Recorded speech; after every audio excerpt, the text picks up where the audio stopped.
Di sebuah rumah sederhana di pinggiran Cakung, Jakarta Timur, Surya duduk di teras, menatap langit malam yang kelam. Di tangannya, secangkir kopi sudah dingin, mencerminkan hatinya yang mulai membeku.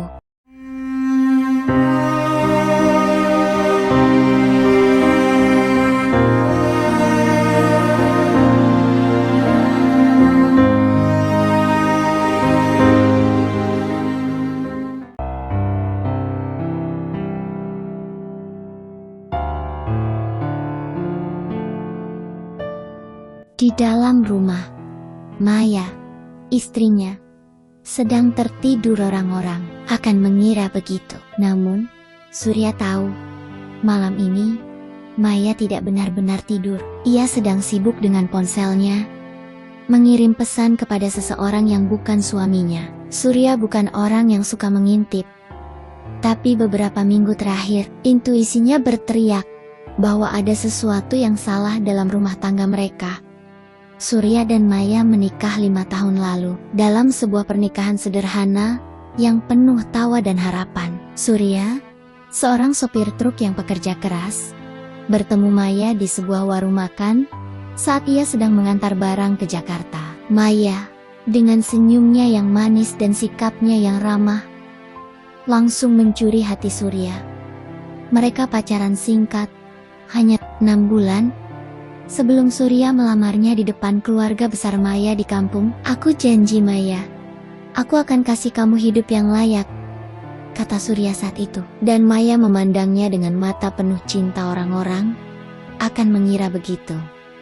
Namun, kehidupan rumah tangga tidak semudah janji. Surya sering pergi berhari-hari untuk mengantar barang lintas kota, meninggalkan Maya sendirian di rumah. Awalnya, Maya tampak baik-baik saja, mengisi hari-harinya dengan menjahit dan mengurus rumah. Tapi seiring waktu, Surya mulai memperhatikan perubahan.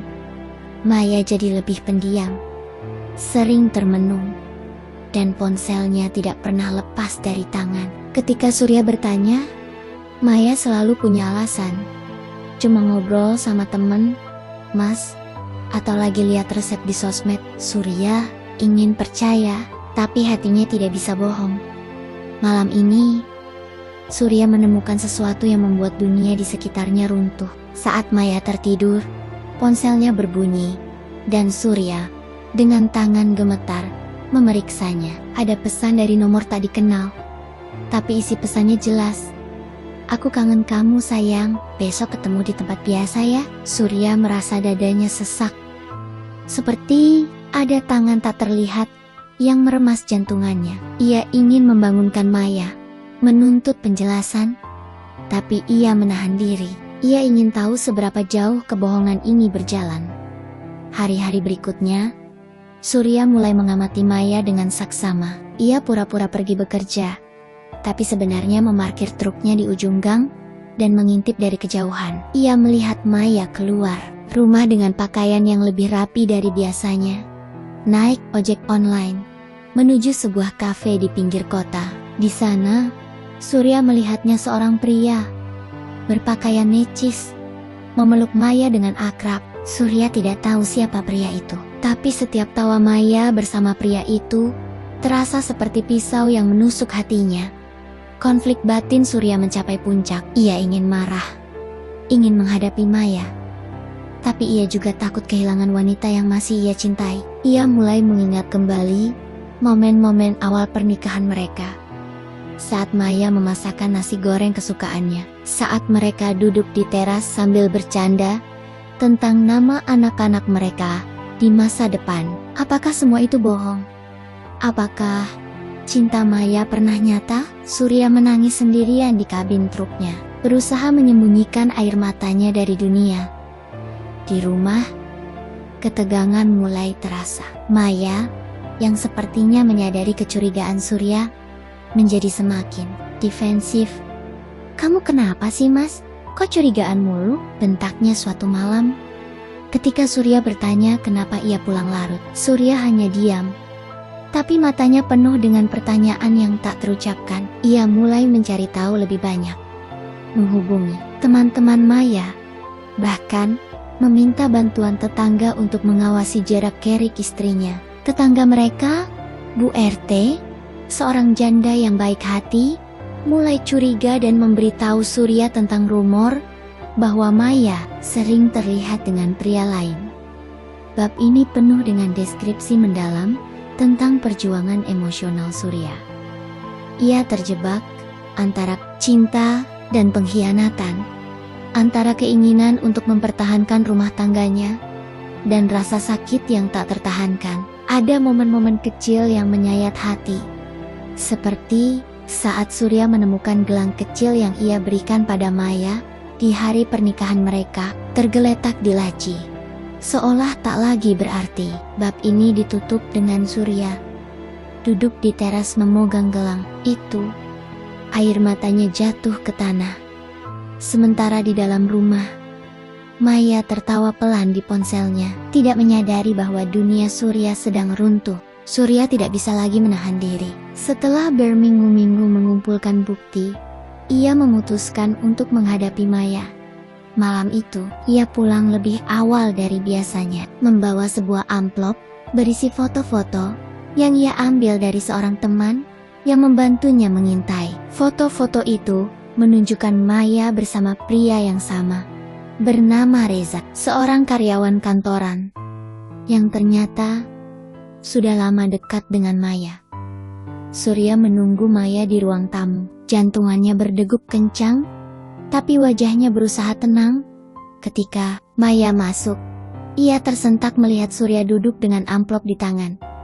"Ini apa, Maya?" tanya Surya dengan suara yang bergetar, tapi penuh ketegasan. Maya mencoba mengelak, tapi ketika Surya menunjukkan foto-foto itu, wajahnya memucat. "Kamu salah paham, Mas. Dia cuma temen," katanya. Tapi suaranya penuh kepanikan. Surya tidak bisa menahan amarahnya lagi. "Temen? Temen yang peluk kamu di kafe, temen yang kamu panggil sayang di pesan." Dan suaranya menggema di ruang kecil itu. Malam itu menjadi malam terpanjang dalam hidup Surya.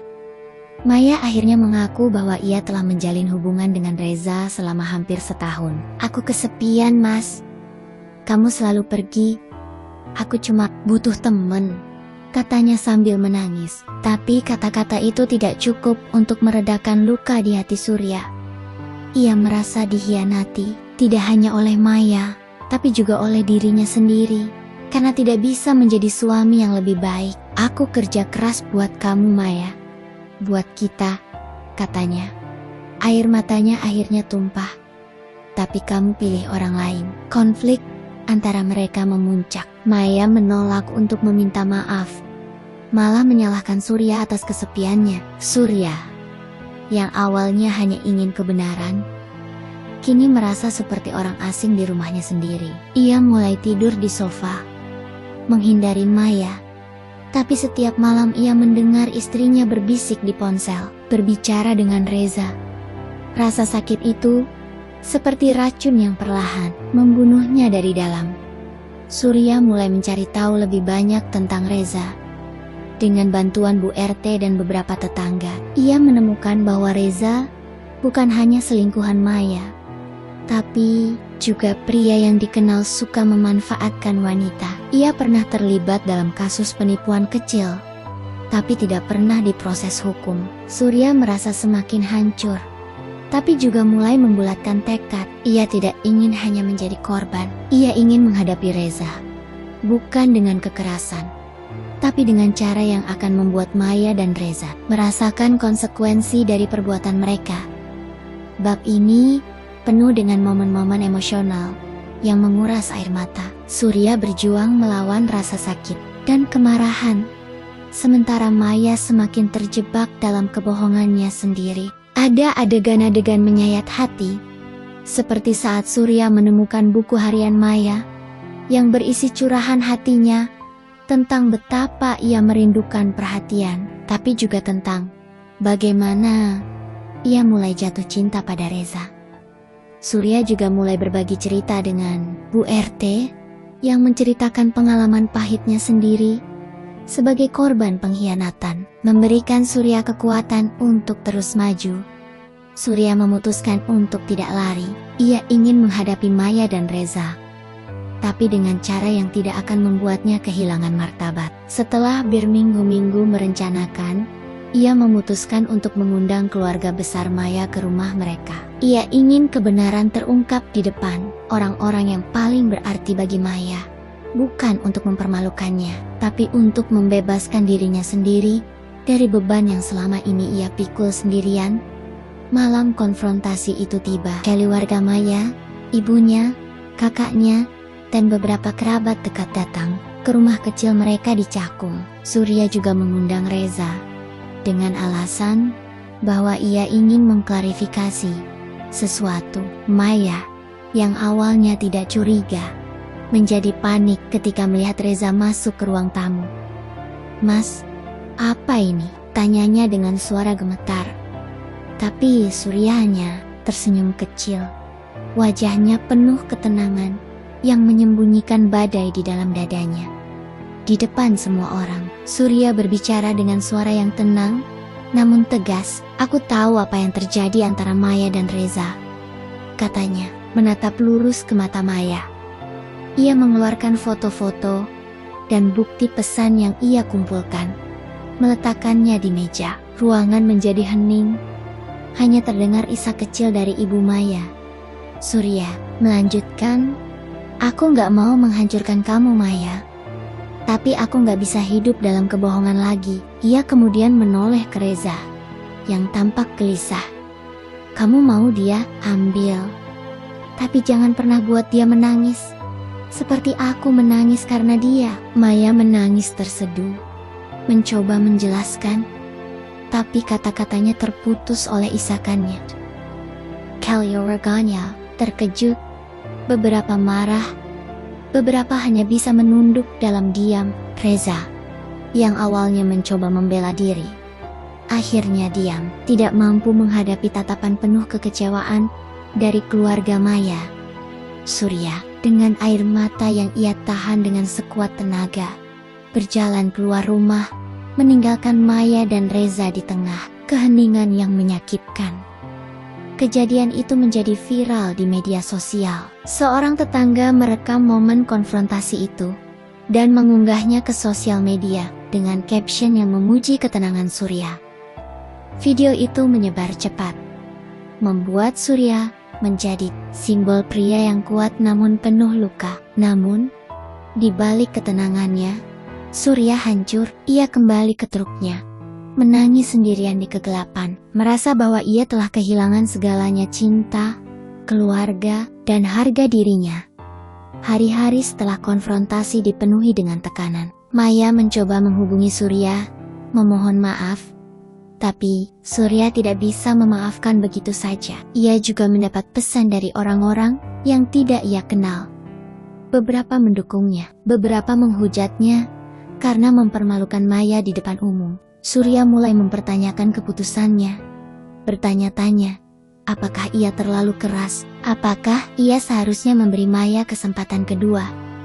Bab ini penuh dengan konflik emosional dan sosial. Surya berjuang melawan rasa sakit dan tekanan dari luar. Sementara, Maya mulai menyadari konsekuensi dari perbuatannya. Ada momen-momen menyayat hati, seperti saat Surya mengunjungi makam ayahnya untuk mencurahkan isi hatinya, atau saat ia menerima surat dari Maya yang berisi permintaan maaf yang terlambat.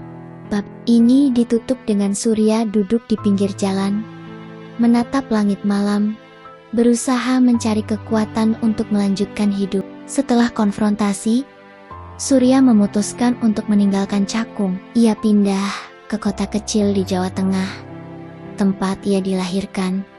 Berharap menemukan kedamaian, ia mulai bekerja sebagai mekanik di bengkel kecil, mencoba membangun kembali hidupnya dari nol. Namun, luka di hatinya tidak mudah sembuh. Setiap malam, ia bermimpi tentang Maya, tentang hari-hari bahagia yang kini terasa seperti ilusi. Sementara itu, Maya menghadapi konsekuensi dari perbuatannya. Keluarganya menjauh, dan Reza, yang awalnya menjanjikan cinta abadi, meninggalkannya. Setelah video konfrontasi itu viral, Maya mulai menyadari betapa besar kesalahannya. Tapi ia tahu, Surya tidak akan pernah memaafkannya. Ia menulis surat-surat untuk Surya, tapi tidak pernah mengirimkannya. Takut hanya akan menambah luka. Surya, di sisi lain, mulai menemukan sekutu baru. Pak Budi, pemilik bengkel tempat ia bekerja, menjadi seperti ayah baginya, memberikan nasihat. Don't do kongen. Ada juga Rina, seorang pelanggan yang sering datang ke bengkel, yang perlahan menjadi teman dekat Surya. Rina, yang juga pernah dikhianati, memahami rasa sakit Surya, dan kehadirannya membawa sedikit cahaya dalam hidupnya yang kelam. Namun, penyembuhan tidak datang dengan mudah. Surya masih dihantui rasa bersalah, dan pertanyaan-pertanyaan yang tidak terjawab. Apakah ia salah karena terlalu sibuk bekerja? Apakah ia bisa mencegah pengkhianatan Maya? Ia juga menghadapi tekanan dari media sosial, di mana beberapa orang masih membicarakan kisahnya, menyebutnya suami yang tabah, tapi juga menghujatnya karena dianggap terlalu keras pada Maya. Bab ini penuh dengan momen refleksi yang menyayat hati. Surya mulai belajar memaafkan, bukan hanya Maya, tapi juga dirinya sendiri. Ada adegan-adegan emosional, seperti saat ia menemukan foto lama pernikahannya dan memutuskan untuk membakarnya, simbol bahwa ia siap melepaskan masa lalu. Ada juga momen haru ketika ia bertemu kembali dengan Bu RT yang datang mengunjunginya dan menceritakan bahwa Maya kini hidup sendirian, berusaha menebus kesalahannya.